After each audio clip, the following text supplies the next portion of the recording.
예, 먼저 7절에서 8절, 9장 7절에서 8절 읽겠습니다. 둘째 성막에는 대제사장이 홀로 해마다 한 번 들어가되 자기와 백성의 잘못으로 인해 자기가 드리는 피 없이는 들어가지 아니하였으니 이로써 성령님께서 표적으로 보여주신 것은 첫째 성막이 아직 서 있는 동안에는 지성소로 들어가는 길이 아직 드러나지 아니하였다는 것이라. 이어서 11절에서 12절 읽겠습니다. 그러나 그리스도께서는 다가올 좋은 일들의 대제사장으로서 오시되 손으로 만들지 아니한 성막 곧 이 건물에 속하지 아니한 더 크고 더 완전한 성막을 통해 오셔서 염소와 송아지의 피가 아니라 자기 피를 힘입어 단 한 번 거룩한 곳에 들어가사 우리를 위하여 영원한 구속을 얻으셨느니라. 아멘. 아멘. 예, 오늘 설교 제목은 예수는 그리스도입니다. 예수는 그리스도라는 주제로 첫 번째 시간입니다. 이 그리스도라는 뜻은 이제 구약에서는 이제 메시아 같은 뜻인데 기름 부은 자라는 뜻입니다. 그래서 특별히 이 구약 성도들은 메시아를 기다려왔습니다. 그 메시아는 이 땅에 그 정치적인 성향을 또 가져서 통치하는 왕으로 오시는 그 다윗의 자손이 오실 거라는 그 믿음을 갖고 있었습니다. 그래서 구약 성도들은 이제 예수님이 오실 때까지도 이제 구약 시대고 이어지고 있고 예수님이 돌아가신 뒤에 이제 승천하신 다음부터 성령이 오시면 그때부터 저희가 신약 시대다, 성령의 시대다, 이렇게 교회 시대다 이렇게 생각을 합니다. 그러니까 구약 성도들은 이때까지도 이제 그리스도 메시아를 기다리고 있었고 사도들은 예수님 예수님 계실 때도 그랬지만 예수님 돌아가신 뒤에는 그 예수님 돌아가셨다 부활하신 예수님을 전하면서 바로 그 예수님이 바로 그 구약의 메시아다라는 것을 계속해서 선포했습니다. 그러나 그때도 유대인들은 지금도 전통 유대인들은 아직 메시아가 오지 않았다라고 생각을 하죠. 예수님을 성자로 어떤 예언자로는 보아도 예수님이 바로 그리스도 메시아 하나님이시면 여전히 믿지 않습니다. 하지만 우리는 예수 그리스도가 메시아임을 알 수 있습니다. 네, 알 수 있습니다. 할렐루야. 그것이 사실은 우리가 은혜죠. 그래서 누가복음에 봐도 예수님이 그런 말씀을 하시죠. 제자들에게 너희가 지금 듣고 깨닫는 것을 구약의 그 많은 사람들 예언자들을 듣고 보고 싶었지만 보지 못했다. 그런데 너희는 보고 있고 그것을 깨닫고 보는 자는 복이 있다라고 하셨죠. 이거는 우리 그리스도인들 하나님께서 우리에게 성령을 비추셔서 깨달을 수 있는 것이죠. 그래서 베드로가 이제 예수님에게 신약 고백을 하나님은 그리스도입니다 고백했을 때도 그렇게 말씀하셨죠. 이것은 네가 깨달은 게 아니고 성령이 깨닫게 하신 것이다. 하나님이 깨닫게 하신 것이다. 얘기하시죠. 그래서 우리는 여전히 성령의 도우심이 없다면 하나님이 주임을, 예수님이 주임을, 그리스도임을 사실 알 수도 없고 깨달을 수도 없는 존재들이죠. 그렇기 때문에 이것이 우리에게 더욱더 은혜가 되는 것입니다. 우리의 힘으로 깨달은 것이 아니기 때문이죠. 우리가 여전히 죄가 있어서 가만히 두면 지옥으로 다림질을 칩니다. 우리들은. 본성에 따라 살고 살기 때문에 하나님과 상관없이 살기 때문에 죽어서 심판대에 서서 하나님에게 그제서 아는 척을 해봐야 하나님이 내가 너를 모른다 하시는 것이죠. 그렇기 때문에 우리는 가만히 두면 지옥 갈 수밖에 없고 우리의 본성은 이기적일 수밖에 없고 또 우리가 이 타고난 그 성품들이 선하지 않기 때문에 사실은 우리는 지옥 가야 마땅한 사람들인 것이죠. 그래서 하나님께서 스탑하신 것이죠. 지옥 가는 우리를 다름질 치는 우리를 이렇게 막아 서신 것입니다. 십자가로 막아 서셔서 이제는 우리가 다름질 치던 그 방향에서 완전히 돌이켜서 주님을 바라보고 가는 것, 이게 바로 회심이고 하나님께서 지옥 가는 우리를 건지시기 위해서 이 모든 걸 하신 것을 아실 수가 있습니다. 그래서 우리가 그 그리스도, 그 예수님, 2000년 전에 이 땅에 오신 예수님이 바로 성경 구약에 그렇게 예언되어 있었던 메시아임을 깨달아서 지금 이 자리에 오시고 또 듣고 계시는 우리 성도님들은 예수님 말이 비로 말하자면 복이 있으신 분들입니다. 축복을 받은 분들입니다. 그래서 우리가 하나님에게 경배하고 찬양하지 않을 수가 없는 것이죠. 그래서 너무나 축복받은 이 축복을 주신 주님께 너무나 감사를 드립니다. 할렐루야, 할렐루야. 자, 그래서 오늘은 예수님이 이제 십자가를 지시기 위해서 드디어 예루살렘에 입성을 하십니다. 그래서 그 종려주일이라고 하지요. 그때 입성을 할 때 우리 그 도시에 예루살렘 도시에 사람들이 몰려 나와서 엄청나게 종려가지를 바닥에 깔고 흔들면서 호산나 호산나 주의 이름으로 오시는 이여 엄청나게 환영을 했습니다. 이들은 아마 예수님이 엄청난 기적을 행했기 때문에 이분이 그리스도가 아닐까 메시아가 아닐까 기대를 했던 것이죠. 사실 로마 식민지 시대였는데 뭔가 새로운 정말 우리만의 유대 민족의 어떤 나라를 세우실 분이 오셨구나 이런 기대감이 있었을 겁니다. 너무너무 그래서 반겨주신 것이죠. 하지만 그로부터 일주일, 금요일이니까 수요일이니까 얼마 되지 않아 며칠 뒤에 십자가를 지셨을 때 이들이 확 돌아서지요. 물론 그 리더들, 대제사장들과 뭐 서기관들이 이제 설득 어떤 동요를 일으키는 걸 했다고는 써 있지만 아마 이 백성들 마음이 그랬을 것 같아요. 우리가 뭔가 누군가에게 기대를 했어요. 근데 그분이 전혀 내 기대하고는 완전 반대되는 행동을 해버렸어요. 그럼 우리가 어떻게 됩니까? 실망하죠. 그러면 어떻게 됩니까? 화가 납니다. 배신감을 막 느껴요. 나 혼자 착각하고 나 혼자 기대한 건데도 내가 혼자 화가 나고 막 실망해갖고 더 분노가 일어났을 것 같아요. 그래서 대제사장들이 그걸 또 활용을 했겠죠. 그래서 아마도 종려나무를 흔들던 사람은 따로 있고 물론 그 중에서는 또 끝까지 믿음을 지킨 사람들이 있었겠지만 이들은 아직은 예수님의 십자가와 부활을 깨닫지 못했기 때문에 이 흔들던 사람은 따로 있고 뭐 대제사장들 따르던 무리는 따로 있고 이렇게 생각할 수도 있지만 제가 이 성경을 봤을 때는 바로 그 흔들던 환영하던 그들이 바로 십자가를 못 박으시오 라고 하지 않았을까. 참 아이러니고 슬픈 일이 일어난 것이죠. 주님이 그거 다 아세요. 다 아시면서 십자가를 지실 때 그 마음이 얼마나 아프셨을까 생각이 듭니다. 그래서 우리가 그 마음을 이 고난주간 기도회에 그럼에도 십자가를 지셨던, 다 감당하셨던, 알지만 다 품어주셨던 그 하나님의 은혜 단 하나, 우리 지옥 가지 말라는 그것입니다. 지옥 가지 말고 제발 살라는 그 하나의 마음. 내 자녀가 죽음으로 가고 있는데 그 막지 않을 부모가 어디 있겠습니까? 그 마음을 우리가 기억하는 시간이 되기를 원합니다. 오늘은 특별히 히브리서 9장을 통해서 구약의 그 메시아를 기다렸잖아요. 우리 구약 성도들이. 그게 예수님임을 이렇게 일치시키지 못했을 뿐이지 이들은 구약을 아주 잘 알고 있었죠. 그 구약에는 메시아에 대한 예언이 굉장히 많지요. 그런데 대언자를 통해 예언한 것도 있지만 하나님께서 직접 주신 것들이 더 많습니다. 예를 들면 바로 오늘하고 내일하고 알아볼 구약의 제사법과 절기법입니다. 이들에게 제사와 절기 같은 의미일 수도 있지만 하나님께서 이거 하나님이 주신 것이거든요. 지키라고 법을. 하나님이 이걸 왜 주셨냐는 거죠. 왜? 하나님께서 물론 다름질 치는 우리 교통 막 과속하는 차량을 막기 위해 표지판으로서 이런 것들을 해라 하는 것들을 의무적으로 주심으로써 그 가속도 붙는 걸 막으려는 것도 분명 있었습니다. 그러나 더 중요한 법을 주신 이유는 그 속에 숨은 의미가 있다는 것입니다. 거저 주신 게 하나도 없고 그 안에는 다 깊은 뜻이 있는데 그게 다 신약에 와서 예수님이 성취를 하세요. 그래서 구약에 그 숨어 있는 것들이 구약에는 숨겨져 있어요. 비밀로. 그러나 신약에 와서는 그 비밀이 열리는 것이죠. 그래서 잠시만요.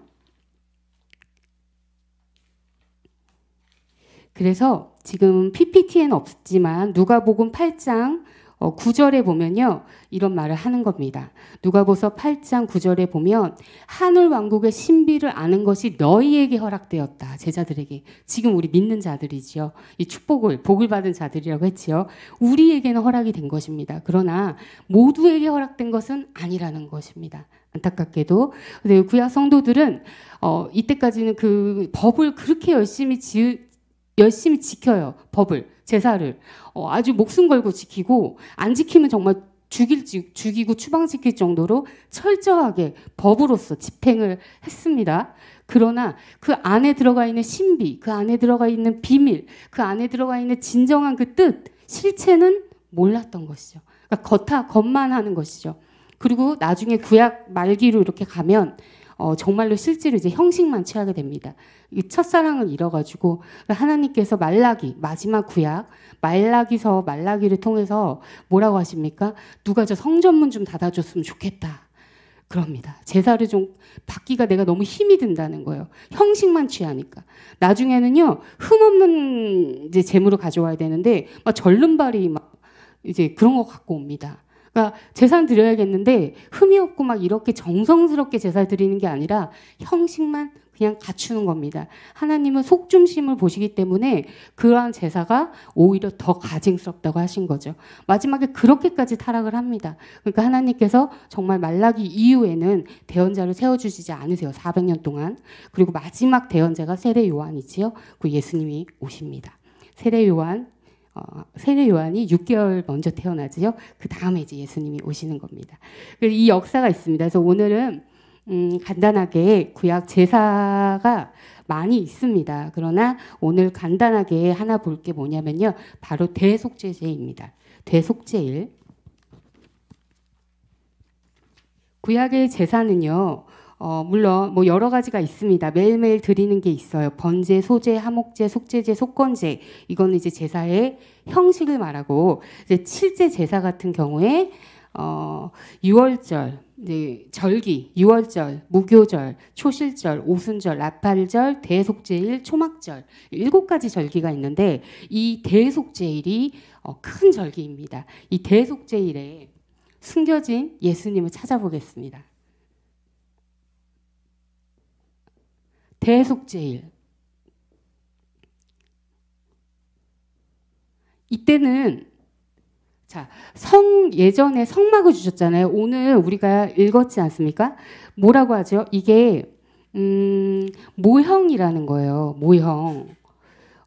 우리 PPT 다음 한번 보실까요? 네, 보시면 예전에 다가올 대제사장으로 오신 거. 예전에도 대제사장이 있었잖아요. 그 성막이 있었고. 근데 다시 주님의 그 성막은 더 크고 더 완전한 성막이에요. 옛날의 제사는 염소와 송아지 필요했잖아요. 근데 이제 누구의 필요한다고요? 실체가 왔잖아요. 예수님의 피로 한 것입니다. 그게 바로 십자가죠. 그 다음 보여줄게요. 자, 이거를 한번 크게 같이 읽겠습니다. 히브리서 9장 23절입니다. 그러므로 하늘에 있는 것들의 모형들은 이런 것들로 깨끗하게 할 필요가 있었으나 하늘의 것들 그 자체는 이런 것들보다 더 나은 희생물로 하여야 할지니라. 이런 것들, 과거의 제사를 얘기하는 겁니다. 과거의 제사를 보겠습니다. 이렇게 성막이 있지요. 이들은 일단은 건물을 주셨잖아요. 눈에 보여야 되니까 시청각 교육이죠. 이 성전 문으로 들어옵니다. 이 문부터 해서 모든 것에 다 의미가 있습니다. 들어오면 여기에 번제단이 있지요. 짐승을 먼저 잡습니다. 그 다음에 물두덩이 있지요. 그리고 요 안에 성소가 있습니다. 근데 성소가 둘로 갈라져 있어요. 여기 들어가면은요. 여기가 바로 지성소입니다. 하나님이 계시는 여기가 성소입니다. 여기가 휘장으로 가려져 있습니다. 지성소 안에 그 언약궤가 있어요. 언약궤가 하나님 거한 장소입니다. 촛대가 있고 분향대가 있고 떡단이 있습니다. 여기는 들어가는데 이 지성소는 이 언약궤가 있는 지성소는 하나님이 임재하시는 곳이라고 해서 휘장으로 가려 놓았고 여기는 1년에 딱 한 번만 들어가는 겁니다. 누가요? 제사장들이 많았어요. 그러나 대제사장들이 있거든요. 대제사장. 1년에 딱 한 번 들어갑니다. 언제요? 대속제일에 이게 7월 달입니다. 7월 10일 날인데 이때 그러니까 1년 동안 한 번 하는 겁니다. 이 제사 대속제일. 그래서 이 대속제일에는요. 이제 사람하고요. 사람의 죄뿐. 그러니까 여기서 원래 이렇게 매일매일 하는 제사들이 있지 않습니까? 그러면 그 사람이 죄를 지어가지고 동물을 가져오면 여기서 잡아가지고 이제 피를 뿌리고 이렇게 하는 제사가 있는데 이거는 뭐냐면 이거는 그러니까 이건 자기 죄에 대한 회개인 거잖아요. 그러니까 매일매일 이거는 오는 건데 이거는 이 지성소에 딱 한 번 들어가는 제사는 요거는 대속제일은 바로 나라, 민족의 모든 죄와 플러스 성전, 제단. 이 제단의 정결의식까지 동시에 하는 겁니다. 그러니까 이 성소는 너무나 하나님이 주신 성스러운 곳이잖아요. 그럼에도 한 달에 한 번은 이거는 왜냐하면 모형이니까. 실체에 대한 모형이니까. 하늘에 있는 것을 보고 그 모세에게 성막을 처음 지으라 할 때도 하늘에 있는 걸로 이제 모형으로 그림자로 주신 거죠. 이거는 실체가 아니에요. 그림자예요. 그러니까 완벽하지 않다는 소리죠. 그래서 이 성소 자체도 1년에 한 번은 이제 이 속죄를 해야 했던 것입니다. 그래서 순서를 잠깐 보면 이제 대제사장 이제 레위기로 가면은 아론이요. 이제 자기를 위한 속죄제 먼저 합니다. 일단은 속죄를 대표하는 사람이 죄가 있으면 안 되니까 본인을 위하여 먼저 여러 가지 이제 절차가 있습니다. 그래서 잡고요. 그 다음에 지성소를 위한 속죄를 합니다. 그 다음에 회막을 위한 이제 또 속죄를 합니다. 이게 순서입니다. 그 다음에 제단을 향한 또 속죄를 합니다. 그리고 마지막으로 그러니까 이건 어디서 일어나는 겁니까? 성소 안에서 일어나는 제사가 먼저 일어납니다. 그런데 특이한 게 있어요. 다음 PPT 한번 보실까요? 레위기 16장 21에서 22입니다. 첫 번째 보니까 살아있는 염소가 나오지요. 이걸 아사셀 염소라고 합니다. 그들의 모든 빨간 글씨만 보면 그들의 모든 불법을 자기 위에 짊어지고 아론이 대제사장이 이 살아있는 염소에게 안수해서 죄를 다 떠넘긴 다음에 이 염소는요. 광야 저기 사람 없는 데까지 끌고 가요. 그래서 거기서 놓아줘서 사라지게 합니다. 그런데 이거를 백성들이 다 보게 합니다. 네, 그게 이제 레위기에 나와 있는데요. 이때 속제사 이거 지낼 때 제물이 있어요. 제물이 뭐가 있냐면 수송아지 한 마리가 필요하고 염소 한 마리가 필요합니다. 그리고 바로 이 아사셀 염소, 두 번째 염소가 필요합니다. 이 염소와 수송아지와 염소는요, 이 제단에서 잡아요. 제사를 드려요. 근데 굳이 이 아사셀 염소는 죽이지 않아요. 그래서 살아있는 염소라고 표현하는 겁니다. 이유가 있겠죠. 하나님은 모든 걸 다 모형으로 주셨다고 했죠. 숨은 비밀이 있다고 했습니다. 이제 여기는 깨끗하게 됐어요. 순서가 이게 먼저라고 했고 저게 마지막이잖아요. 아사셀이. 그러니까 먼저 성소 안과 여기를 다 정결하게 한 거예요. 끝났지요. 그러면 여기서 이제 이 수송아지와 염소가 제물이죠. 우리가 지금 히브리서에서 읽었던 그 소와 염소 같은 그 짐승의 제물을 드렸잖아요. 안수해서 얘들이 다 죄를 지게 한 다음에 죽이고 태우고 해가지고 그 피 흘림으로 대속을 해서 내 죄를 대신 이들이 이제 죽는 겁니다. 그런데 이제 그렇게 원래 제사 드려요. 이 아사셀, 이 제물을 살려서 보내는 경우는 이 경우밖에 없습니다. 대속제일에 하는 이 두 번째 아사셀. 네, 우리가 읽었지만 이 바로 제물의 역할을 예수님이 하신 거죠. 이들은 그 짐승들은 죄가 없잖아요. 그렇죠? 죄를 지을 수 없어요. 영적인 존재가 아니시기 때문에 생각한 것과 육밖에 없습니다. 그래서 죽으면 그냥 사라지는 거죠. 안식하는 건데 그래서 예수님이 근데 이 십자가를 이 제물을 희생 제물을 죄를 사하여주는 그 대신 죽어주는 것을 바로 그 십자가에서 하신 거죠. 그러면 이 아사셀 염소는 이 살아있는 염소는 무엇이냐는 겁니다. 두 가지 얘기가 있습니다. 첫 번째는 이거는 사탄이다. 그러니까 죄를 잘 안고 있는 사탄을 저 멀리로 보내는 것이다 라는 게 있고요. 두 번째 해석은 이것 또한 예수님의 십자가, 예수님의 대속, 그 제물이다. 제물을 상징한다 라고 합니다. 광야로 간 그 광야로 염소를 광야 사람 아무도 없는 데서 이제 풀어주거든요. 그 염소는 어떻게 될까요, 결국? 근데 이 염소는 지금 뭐라 그랬죠? 모든 죄를 지금 다 지고 있거든요. 사람들의 죄를 자기가 다 안고 있어요. 제물이 된 거죠. 이 제물을 광야에서 얘가 계속 살 수 있을까요? 과연 얘를 살라고 보냈을까요? 얘를 살게 하려면 광야로 보내면 안 됩니다. 얘가 광야에 딱 가는 순간요, 사람들이 딱 얘를 이제 버려두고 가는 순간 그 온갖 짐승들, 일단 운이 좋아서 아주 사나운 짐승을 만나지 않아도 얘는 굶어 죽을 거고요. 그 뜨거운 햇살과 물 하나 없는 광야에서 죽을 거고요. 운이 오히려 빨리 잡아먹히는 게 얘 나올 수도 있습니다. 가만 안 두겠죠. 거기 있는 동물들이, 짐승들이. 그러니까 결국 죽으라고 보내는 거잖아요, 얘도요. 그래서 저는 그래서 두 번째를 지지합니다. 이 또한 예수님인 것이죠. 예수님 우리 모든 죄를 지신 것이죠. 그래서 이거를 또 우리가 알 수 있는 거는 다음 PPT를 보시면 우리 세례 요한이 예수님을 보고 이렇게 고백했지요. 한번 다 같이 읽겠습니다. 다음날 요한이 예수께서 자기에게 오시는 것을 보고 이르되 세상 죄를 제거하시는 하나님의 어린 양을 보라. 아멘. 하나님께서 그래서 이 제물이 되셨습니다. 제물이 되셔서 바로 그것 때문에 우리 죄를 대신 지려고 대신 지시고 그 십자가에서 돌아가신 것입니다.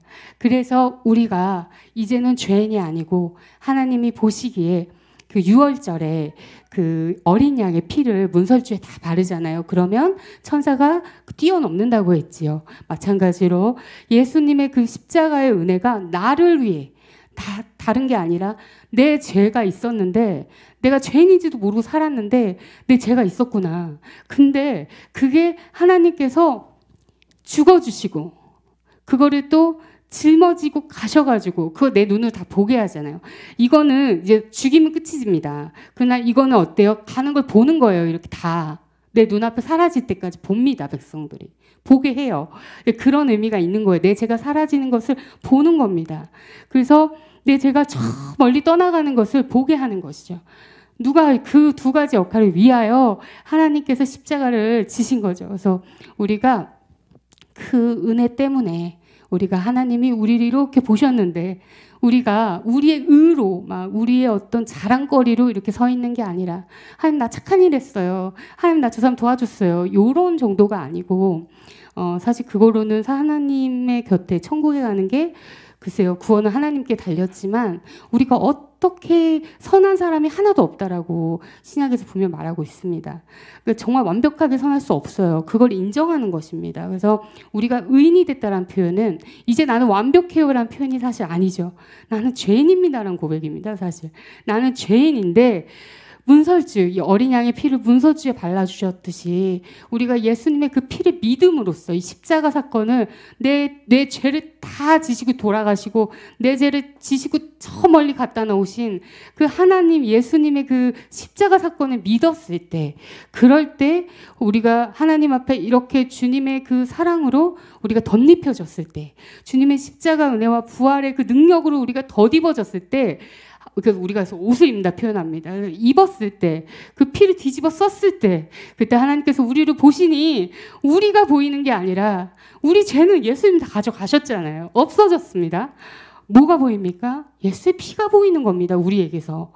그래서 예수님이 우리를 의롭구나 네가. 의롭다라고 하는 것입니다. 그래서 우리가 기도할 때 항상 마지막에 예수님의 이름을 기도하는 게 아니겠습니까? 십자가에서 예수님이 돌아가셨을 때 지진이 났죠. 그리고 큰일이 일어납니다. 뭐라고 했습니까? 휘장이 아래서 위가 아니라 위에서 아래로 갈라졌다. 찢어지는 사건이 일어납니다. 무엇을 의미합니까? 1년에 한 번 대속제일에 대제사장만 들어갈 수 있었던 이 하나님이 계신 이 지성소에 그러나 이건 땅에 있는 지성소고 진짜 지성소는 만져지는 게 아니죠. 영적인 공간인데 어떻게 됩니까? 누구 때문에? 예수님의 십자가가 일어나는 그 순간, 돌아가신 그 순간, 숨을 거두는 그 순간 바로 여기가 찢어졌다는 것입니다. 이것이 의미하는 바가 무엇이겠습니까? 이제 우리는 하나님의 예수님의 그 십자가 대속 때문에 우리의 죄 문제가 해결되었기 때문에 하나님에게 감히 나아갔다가는 죽기 때문에 오지 말라고 하신 것입니다. 이 또한 하나님의 사랑입니다.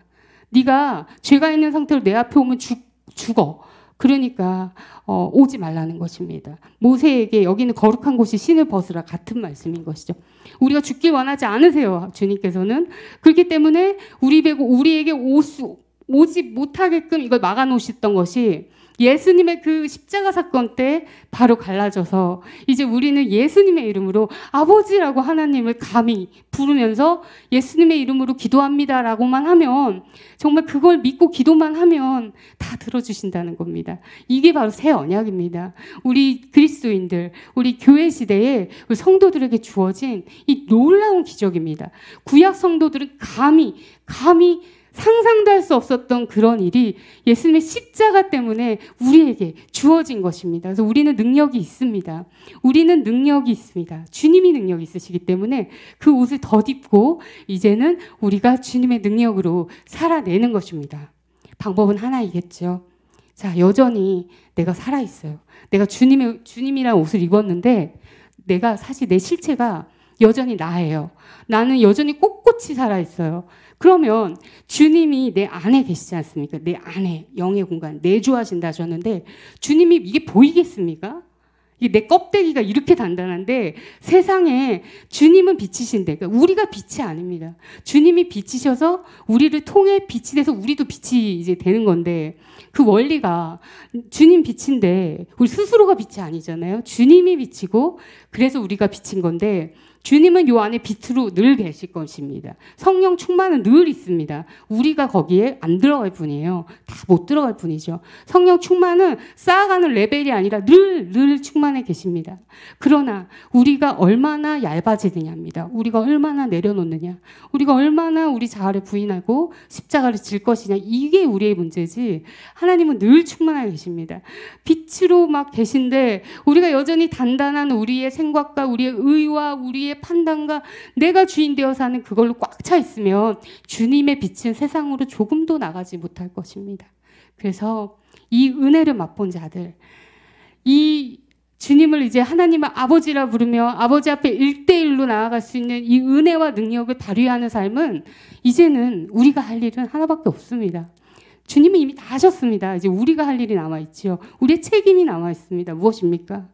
주님이 살 수 있도록, 주님의 빛이 세상으로 나갈 수 있도록 내가 걸림돌이 되고 내가 막아서지 않도록 이제 우리는 나아가야 되는 것입니다. 그래서 주님은 이미 다 이루셨습니다. 아멘. 그리고 이 구약의 이 성소, 예수님의 십자가 때 찢어졌습니다. 이제 뭐라고요? 아니, 이거는 과거. 모형은 끝났습니다. 왜요? 주님의 십자가가 오셨기 때문에. 십자가 제물로 이미 이제 단 한 번 제사가 끝났어요. 제사를 또 드릴 필요가 있습니까? 없습니까? 없습니다. 이제 없습니다. 그래서 우리는 이제는 날마다 발을 씻으며 그러며 주님의 능력이 세상으로 나아갈 수 있도록 나를 내려놓고 주님이 사시는 갈라디아서 2장 20절의 말씀을 이루는 우리 복된 성도님들, 주님을 다시 계속해서 십자가 못 박지 않는, 정말 우리 위해 이미 죽으셨는데 자꾸만 우리가 죄를 지으면 우리 하나님께서 말할 수 없는 탄식으로 힘들어하십니다. 근심하십니다. 그래서 우리가 성령을 근심시키지 않는 능력 있는 복된 성도로서 자격을 받았으니 활용하고 사용하는 우리들이 되기를, 그래서 기쁨의 성도들이 될 수 있도록, 예수님을 따라가는 우리들이 될 수 있도록 간절히 기도드립니다. 아멘. 잠시 기도하겠습니다.